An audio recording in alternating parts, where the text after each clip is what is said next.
how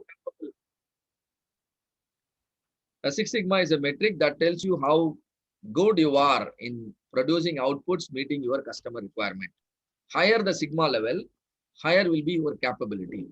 The moment you reach, bring your Sigma level to Six Sigma, you will produce only 3.4 defects out of 1 million opportunities. We call it DPMO. So Six Sigma can be used as a metric. The moment I understand your Sigma level, I can understand your capability. If your Sigma levels are low, then obviously your cost of poor quality will be high. If your Sigma levels are high, then your cost of poor quality will be very, very low. And I can also understand your customer satisfaction will also be very, very high. You can use Six Sigma as a metric. You can use Six Sigma as a methodology. Whether you want to improve the quality of your current products, existing products, or you want to develop new products. There are two different methodologies Six Sigma gives. One is DMAC, another one is DMAD-V. You know what is DMAC? You can use DMAC to improve the quality of your existing products. Right now you have 10 products. All 10 products, there are a lot of quality issues. Now, which methodology you should use? DMAC. Define, measure, analyze, improve, and control. You have 10 products. Absolutely, there are no quality issues. And now your management wants you to launch another 10 new products. Now, for the new product, Six Sigma gives another methodology, which is called DMADV. DMADV. Define, measure, analyze, design, and validate. If you use DMADV to develop new products, your approach is called design for Six Sigma. Simply meaning you design your product in such a way that in the first launch itself, your product comes with highest levels of quality. No further improvement is required, right? So in that sense, Six Sigma is considered a methodology. Six Sigma is also a way of management. Company practicing Six Sigma will not differentiate his employees based on the age, based on the years of experience, or based on any other qualification. The employees will be classified only based on the belt level. Even if you are a doctorate, no, they will give you the preference only based on the belt level. If you are a master black belt, then you will be the top person in the organization. You will be, if you are a black belt, if the master black belt will be generally one or two in the whole organization. The black belt will be 1 out of 200 in the organization. A green belt will be 1 out of 100 in the organization. And then everyone has to be at least an yellow belt. And if not, everyone has to be at least a white belt. If they are not even white belt, I don't think they can be productive to your organization, right? So, and Six Sigma is a way of management. And Six Sigma is also a philosophy. If you understand being customer centric and being process centric and taking decisions using data are important in any context of your life, then you can understand Six Sigma is also a philosophy. So Six Sigma is a metric, Six Sigma is a methodology, Six Sigma is a way of management, and Six Sigma is also a philosophy. You take me to any organization and together we can see to that Six Sigma is deployed there. Only if the mindset and culture is accepting the change, we will definitely be able to deploy Lean Six Sigma in any organization. All right. And now I'm going to help you understand the path to Six Sigma. How can a company improve its Sigma level? It depends on the your market. And see here, this is your customer market. I'm showing it as a tree. I divided your market into 4 levels: level 1, level 2, level 3, and level 4. Level 1, your Sigma levels are low, your defects are running in terms of lakhs.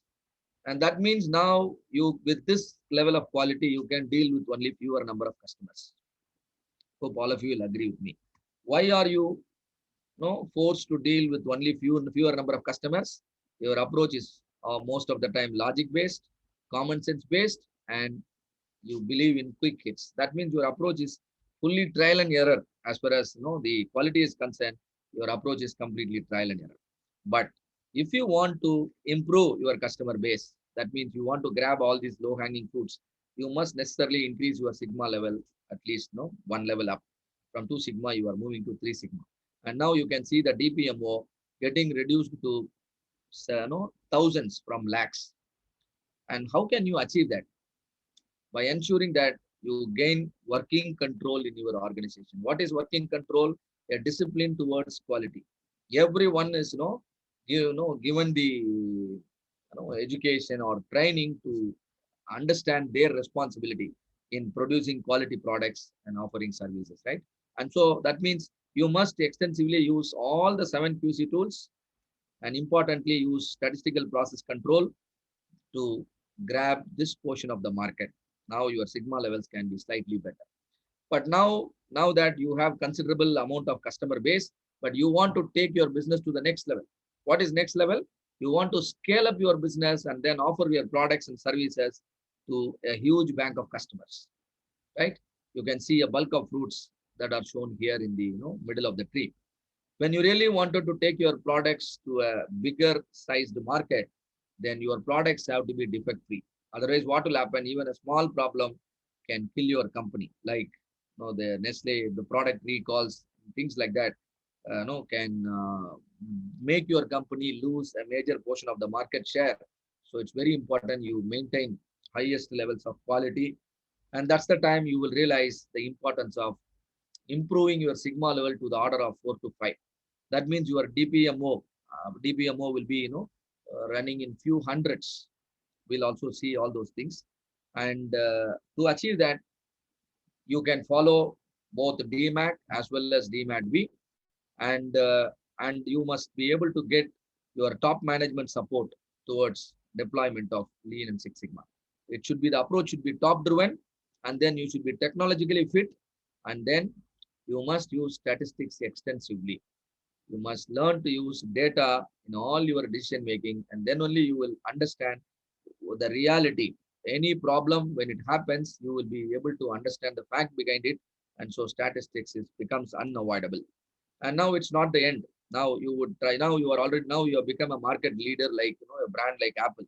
Now, now your focus is to launch new products to grab away the premium customers, right? Which are there on the top of the customer. The fragrant, sugary fruits will be yours if you develop products with the Six Sigma quality.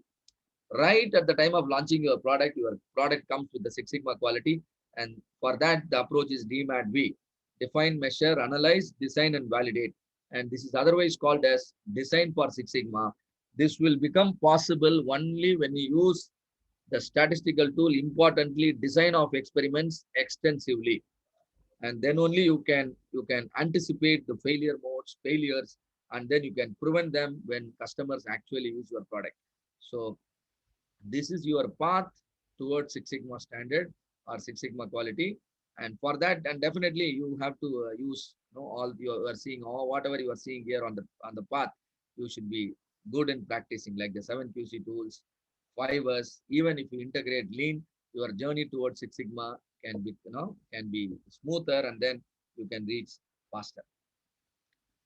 So increase in Sigma level requires exponential defect reduction. You reduce the defects, Sigma level will improve. Or you improve the Sigma level, defects will come down. So either way, it is beneficial. And now an important question.